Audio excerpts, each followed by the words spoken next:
Hello friends, இன்றைக்கி நம்ம என்ன ரெசிபி பார்க்க போகிறோம் அப்படின்னு சொல்லிட்டு இதை பார்த்த உடனே உங்களுக்கு தெரிஞ்சிடும். பெரிய பெரிய ஹோட்டலில் கூட இந்த அளவுக்கு டேஸ்ட்டாக தேங்காய் கூட யூஸ் பண்ணாமல் இவ்வளோ திக்காக நம்மக்கிட்ட இருக்க கொஞ்சம் பொருளை வச்சு இவ்வளோ டேஸ்ட்டாக செய்ய முடியுமா அப்படின்னு சொல்லிட்டு எனக்கு தெரியல.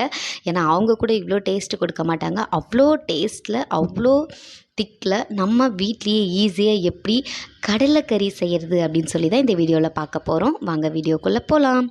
இப்போ வந்துட்டு கடலைக்கறி செய்கிறதுக்கு ஒரு குக்கரில் ஊற வச்ச கருப்பு மூக்கடலை, தண்ணி, தேவையான அளவு உப்பு சேர்த்துட்டு நல்லா ஒரு 6 விசில் போல் விட்டு எடுத்து தனியாக எடுத்து வச்சுக்கோங்க. இப்போது ஒரு பேனில் கேஸ் ஆன் பண்ணிவிட்டு தேவையான அளவு ஆயில் போட்டுக்கோங்க.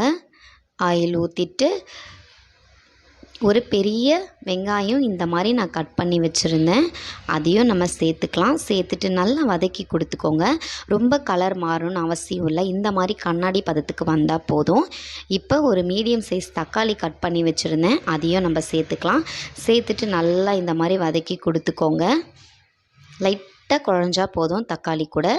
பாருங்கள், இந்த அளவு வந்துட்டு தக்காளி குழஞ்சிருந்தாலே போதும். இப்போ அடுப்பை ஆஃப் பண்ணிடலாம். அடுப்பை ஆஃப் பண்ணிவிட்டு ஆறுனதுக்கப்புறமா இது ஒரு மிக்ஸி ஜாருக்கு ட்ரான்ஸ்ஃபர் பண்ணிவிட்டு ஒரு 6 முந்திரி போல் இந்த மாதிரி உடச்சி நான் சேர்த்துக்கிறேன். இது முழுக்க முழுக்க ஆப்ஷனல் தான், சேர்த்துக்கோங்க. அப்படி இல்லைன்னா பொட்டுக்கடலை இருந்தால் கூட நீங்கள் அதை சேர்த்துக்கலாம். இது கூட தேவையான அளவு தண்ணி ஊற்றி இந்த மாதிரி நல்லா ஃபைன் பேஸ்ட்டாக அரைச்சி எடுத்துக்கோங்க. இப்போ இது இருக்கட்டும். இப்போ கேஸ் ஆன் பண்ணிக்கலாம். கேஸ் ஆன் பண்ணிவிட்டு இப்போ ஆல்ரெடி நம்ம வதக்கணும் இல்லையா, அதே பாத்திரத்தில் தண்ணி ஊற்றி அந்த ஃபைன் பேஸ்ட்டு கூட அலசி தண்ணியை ஊற்றிக்கலாம். இப்போது இந்த பாத்திரம் காஞ்ச உடனே எண்ணெய் ஊற்றி, எண்ணெய் காஞ்சதும் இது கூட ஒரு 3 கிராம்பு, 2 பட்டை, ஒரு ஏலக்காய், கல்பாசி இது எல்லாமே வந்துட்டு சேர்த்துக்கிறேன். பிரிஞ்சி இலை உங்களுடைய ஆப்ஷனல் தான், நான் சேர்த்துக்கல. சோம்பு உங்களுடைய ஆப்ஷனல், நான் சேர்த்துக்கல. இப்போது நம்ம ஃபைன் பேஸ்ட்டாக அரைச்சி வச்சுருந்தோம் இல்லையா, தக்காளி வெங்காயம் வதக்குனது, அதை நம்ம இது கூட சேர்த்துக்கலாம். சேர்த்துட்டு தண்ணி எதுவும் ஆட் பண்ண வேண்டாம் இப்போதைக்கு. இது நல்லா ஒரு 5 மினிட்ஸ் மட்டும் நம்ம கொதிக்க விட்டுக்கலாம். நல்லா இந்த மாதிரி கிளறி கொடுத்துட்டு ஒரு மூடி போட்டு ஜஸ்ட்டு ஒரு 5 மினிட்ஸ் மட்டும் நம்ம கொதிக்க விட்டுக்கலாம். இது கொதிக்கட்டும். ஒரு 5 மினிட்ஸ்லேயே லைட்டாக எண்ணெய் பிரிஞ்சு வெளியே வந்திருக்கும். பாருங்கள், லைட்டாக எண்ணெய் பிரிஞ்சு வெளியே வந்திருக்கு. இப்போ நம்ம என்ன பண்ணணும் அப்படின்னா, இது கூட ஒரு 1/4 டீஸ்பூன் இஞ்சி பூண்டு பேஸ்ட்டு சேர்த்து நல்லா இந்த மாதிரி பச்சை ஸ்மெல் போகிற வரைக்கும் சிம்லேயே வச்சு வதக்கி கொடுத்துக்கோங்க.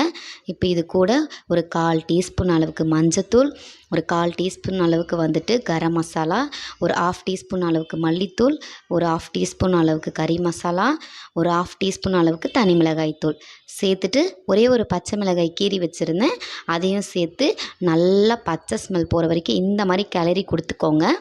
இப்போ நம்ம ஆல்ரெடி வேக வச்சுருந்தோம் இல்லையா, ஸோ அந்த மூக்கல்லையும் ப்ளஸ் அந்த ஜாரில் இருந்த பாதி அரைச்சி வச்சுருந்தோம் இல்லையா, அதில் கொஞ்சம் தண்ணி ஊற்றி நல்லா அலசி எல்லாமே இதில் சேர்த்துக்கோங்க.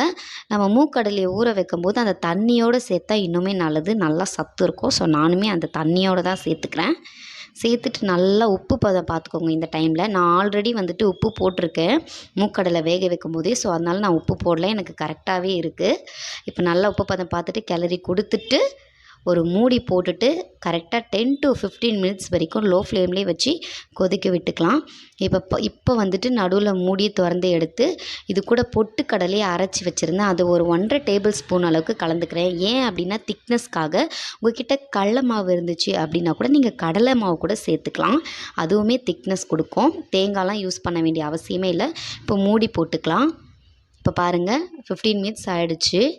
எப்படி எண்ணெய் பிரிஞ்சு வெளியே வந்திருக்கு பாருங்கள். இப்போ அடுப்பு ஆஃப் பண்ணிவிட்டு ஃபைனலாக கஸ்தூரி மேத்தி தூவிக்கலாம்.